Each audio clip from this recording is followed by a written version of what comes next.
சக்கா sis Modi கா guarantee.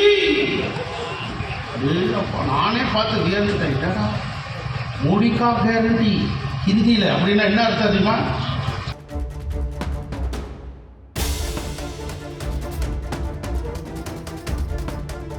நீங்க ஒரு கிரைண்டரி மிக்சி வாங்க போனீங்கன்னா இதுக்கு 1 இயர் கேரண்டி பாங்க.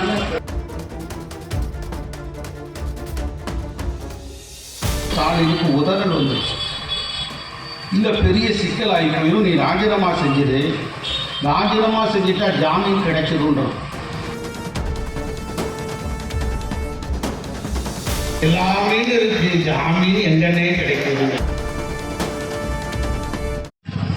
சாதாரண தலைவர் தெரிஞ்சுக்க வரலாறு. இன்னைக்கு பிரதமர் வந்திருக்கார். பிரதமர் எல்லா ஊருக்கும் சுற்றுப்பயணம். பல்லடம் போனார், மதுரைக்கு போனார். மதுரைக்கு போனவர் என்ன சொன்னார்? சக்கா சிஸ் மோடி கா கேரண்டி. நானே பார்த்து வியந்துட்டேன். மோடி கா கேரண்டி ஹிந்தியில் அப்படின்னா என்ன அர்த்தம் தெரியுமா? மோடியின் உத்தரவாதம். நீங்க ஒரு கிரைண்டரி மிக்சி வாங்க போனீங்கன்னா இதுக்கு 1 இயர் கேரண்டி பாங்க. என் தலைவர் எப்படி சொல்றாரு பாருங்க. மோடி சக்கா சிஸ் மோடி கா கேரண்டி அப்படின்னு கடவுள் மாதிரி கும்பிடுறான் வடநாட்டில்.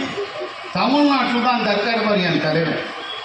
இடையற்ற தலைவர், பகுத்தறிவை விதைத்திட்ட தந்தை பெரியார். அவர் போட்ட அந்த விதை அவங்க என்ன பண்ணாலும் முளைக்க மாட்டேன். தமிழ்நாட்டில் ஒன்றும் அவன் அக்கா மோடிக்கா கேரண்டினாலும் நடக்க மாட்டேன். தமிழ்நாட்டில் எப்படிப்பட்டது தெரியுமா? அதான் பிரதமருக்கு சொல்றேன்.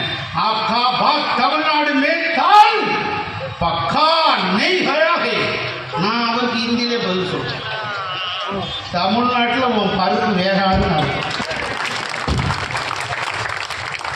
आपका बात तमिलनाडु में दाल पका नहीं होया. ஓம் பருப்பு தமிழ்நாட்டில் வேணும். மோடிக்கா கேரண்டி இங்கே ஒன்றும் நடக்காது. பொன்முடிக்கு கலப்பி விட்டாங்க. ஆமாம், ஆமாம், எம்எல்ஏவும் போச்சு, மந்திரியும் போயிடுச்சு. அந்த தொகுதி அதிமுக வரப்போகுது. அதான்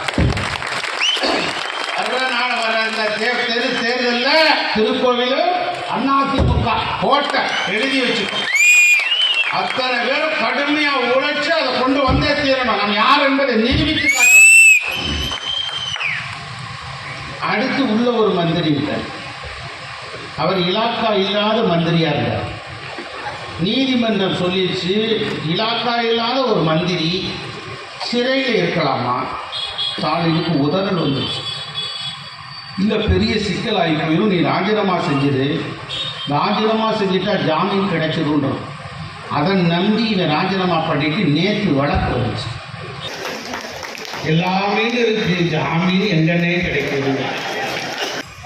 அடுத்து இப்போ ஐ பெரியசாமிக்கு வந்துட்டாங்க. 1 லட்சம் ரூபாய் பிணை ஜாமீன் தொகை கொடுத்துருக்கான். 1 லட்சம் ரூபாய் ஜாமீன் தொகை. நான் வக்கீல் பிராக்டிஸ் பண்ணிட்டேன்.